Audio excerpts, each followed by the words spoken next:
Happy Mardi Gras, everyone. Like so many of you, I am also costuming at home. This is actually the costume I wore last year.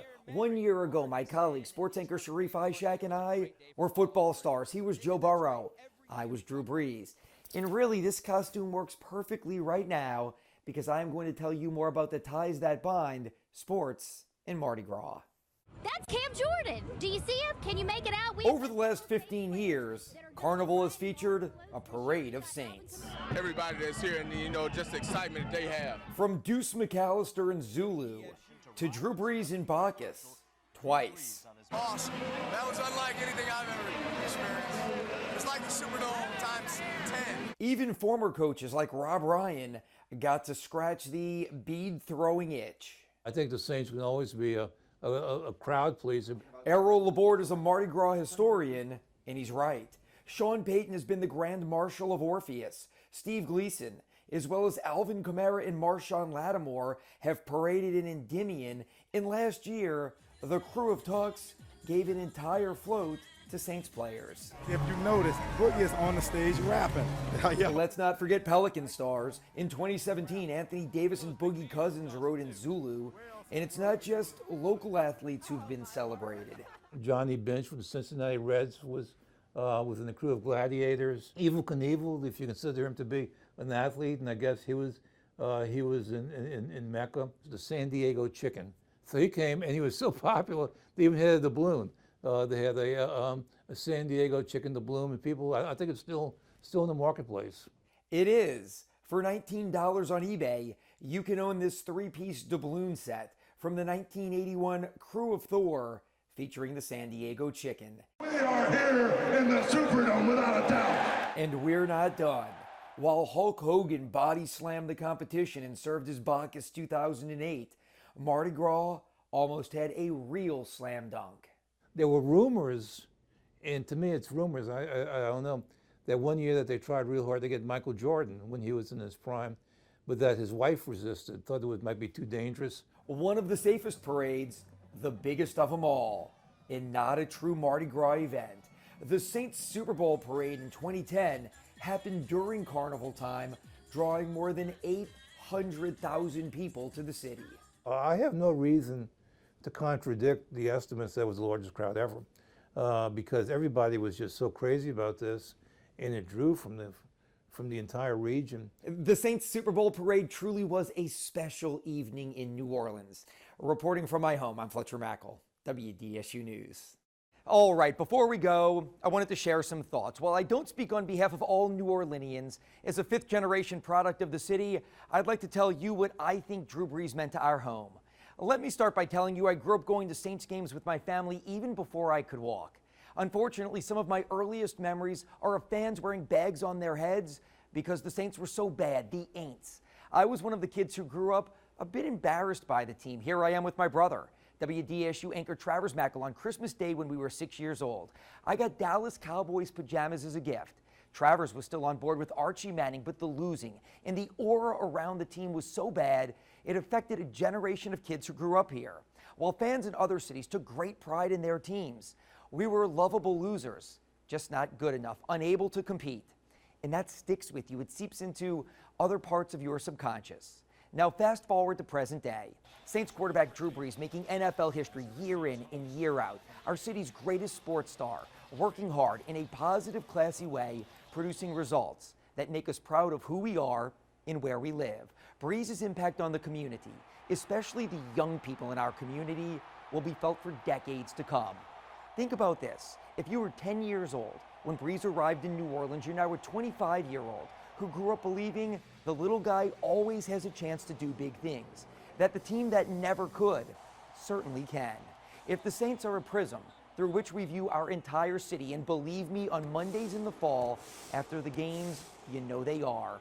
My generation saw lots of frustration and despair. But because of Drew Brees, a new generation was able to view unlimited amounts of hope and promise.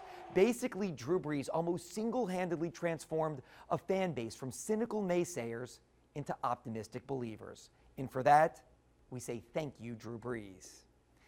Trevor Siemian has done something rather unique in his NFL career. He's had the opportunity to play with two of the greatest quarterbacks in league history. Siemian, of course, started his pro career in Denver backing up Peyton Manning. In 2020, he arrived here in New Orleans for Drew Brees' final season.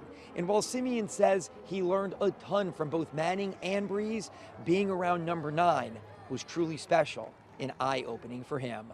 Drew played at warp speed, I'll say that as a quarterback. I mean, you guys know just watching him play, there was little to no indecision when he played quarterback, which served him really well and was fun to watch for me when I got here. Peyton Manning was inducted into the Pro Football Hall of Fame last summer. He's now calling games on Monday Night Football with his brother Eli Manning. So I asked Trevor Siemian, has he seen the Mannings in action, and what does he think they'd say about him? I've seen Peyton and Eli on there. I think they do a really good job. I don't know what they would say.